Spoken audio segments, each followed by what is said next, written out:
Mi bro, ¿qué tal? Espero que estés teniendo un muy buen día. Vamos a comenzar con Jon Jones y porque dice que Aspinall no vale la pena y que preferiría una pelea con Pereira.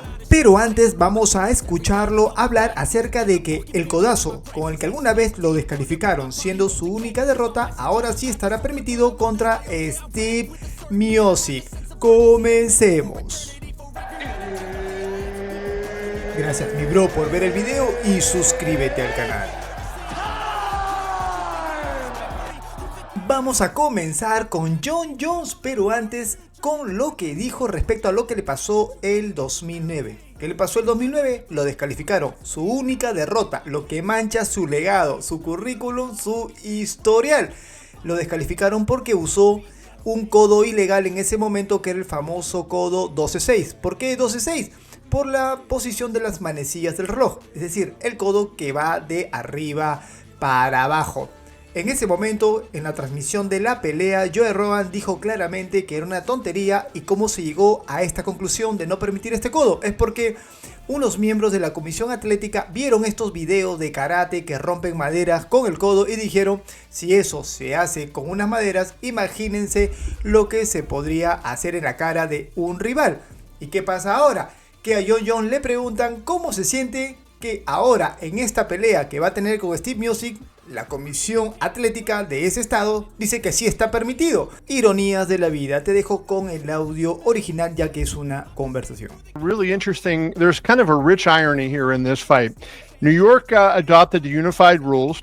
So 12 to 6 elbows will be allowed at UFC 309 in New York, as they were at Edmonton last week.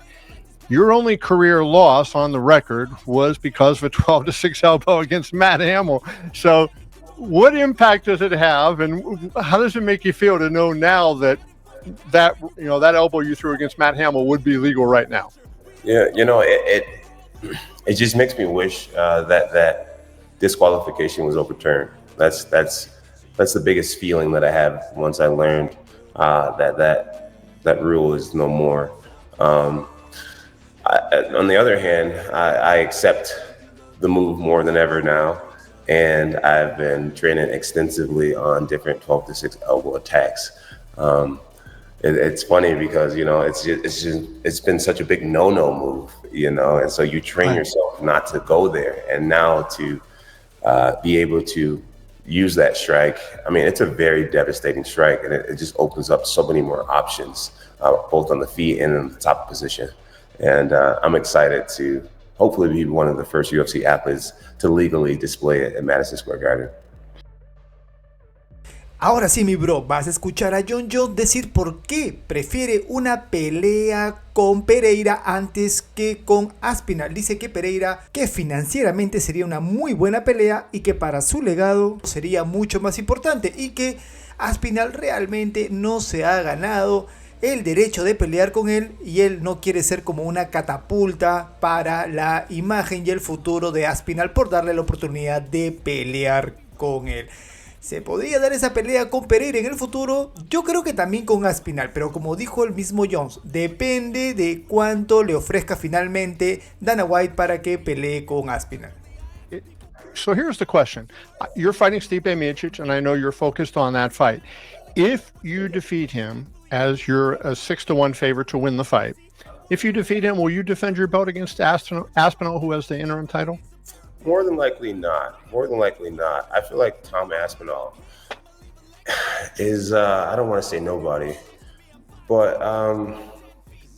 he just hasn't proven anything. He hasn't done anything. And I understand that. I mean, he won his belt against Sergey. Sergey just got slaughtered by someone else. So it's just like, I'm not here to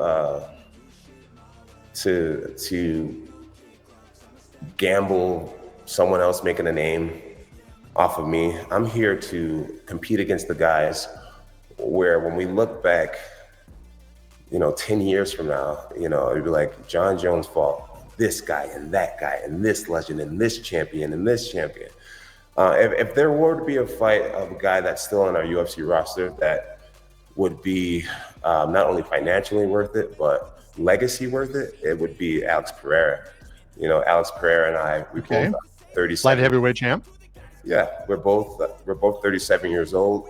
Right now, I weigh about 235. I'm an incredibly light heavyweight. I think Perira walks around at 240. And I think that fight would go much farther on my legacy than a young man who's cool today and maybe gone tomorrow. I remember a time when the whole world thought Johnny Walker was going to be the guy to beat me. And no disrespect for Johnny Walker, but I mean, we all have seen the way his career's played out. I've just been here too long to get all excited about someone who's hot today. I'm here for legacy. I've been gambling for way too long to just take random fights.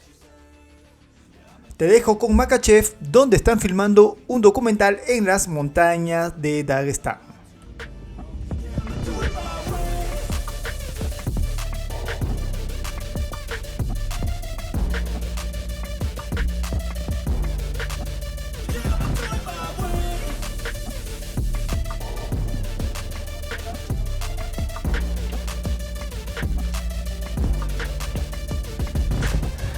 Так, вот сюда, чисто, 5 по 5, соперник нужен.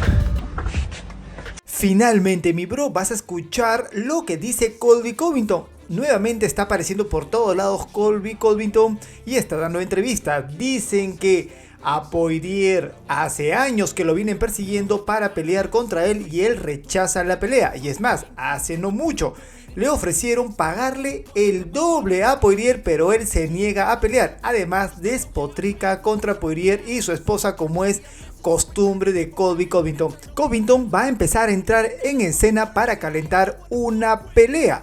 Va a empezar a tirar veneno por todos lados. En el próximo video vas a escuchar lo que dice de Ilia Topuria. Ahora escucha lo que dijo acerca de que Poirier no quiere pelear. Yeah, absolutely.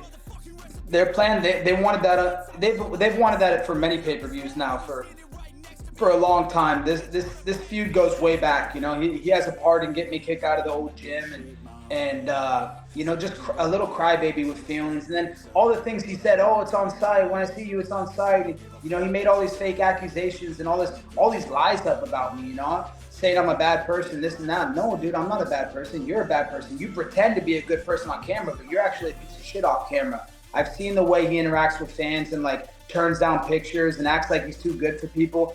You know, another guy like the guy I was just talking about, just the ego got to him, you know, the money, the fame, you know, and it got to his head too much and he forgot who he was. So the UFC has approached me with that fight. That's the fight I was holding out and hoping for, because I know the fans want to see that fight. It's an exciting fight. You know, it'll be literally a hellfire fight. We're going to fight fire with fire. It's going to be an exciting fight. So yeah, the UFC's approached me with it, but they know I've always been on board. So they've also said, hey, you know, we're not going to waste your time, but we'll come to you once we get Dustin's side done. But, you know, Dustin was even going to get a pay raise double of what he normally gets, and he still turned it down. He said, nah, I'm never fighting Colby. I'm not getting him I'm not going to let him make any money. But no, it's just because he doesn't want to get fucking retired, and he doesn't want to have to live the rest of his life knowing that I beat the shit out of him. Because I already did that every day in the gym. Wait, is this on the recent one? Because I remember recently there was like a bit of a rumor that maybe that's going to happen. Is that recently that they offered him the double pay for you guys to fight? Yeah, a couple months ago they were trying to give him a little bit bump in pay to fight in this New York card, be, you know, the co-main, and you know there was a couple other spots and pay-per-views. I know they offered it to him, and it's the biggest fight he can get, you know, besides obviously Conor, but you know that business is done and finished with. So you know now the biggest fight he could get is me. So it's sad that he didn't at least try. You know, he talks such a big game. Oh, it's on site, it's this and that. But he didn't even try. Man, I've known so many guys that at least they tried. Dustin didn't try. He's Louisiana swamp trash, and his wife is a Jezebel. Gracias por acompañarme hasta aquí, mi bro. Espero que sigas teniendo un muy buen día. Te veo en la próxima. Te me cuidas.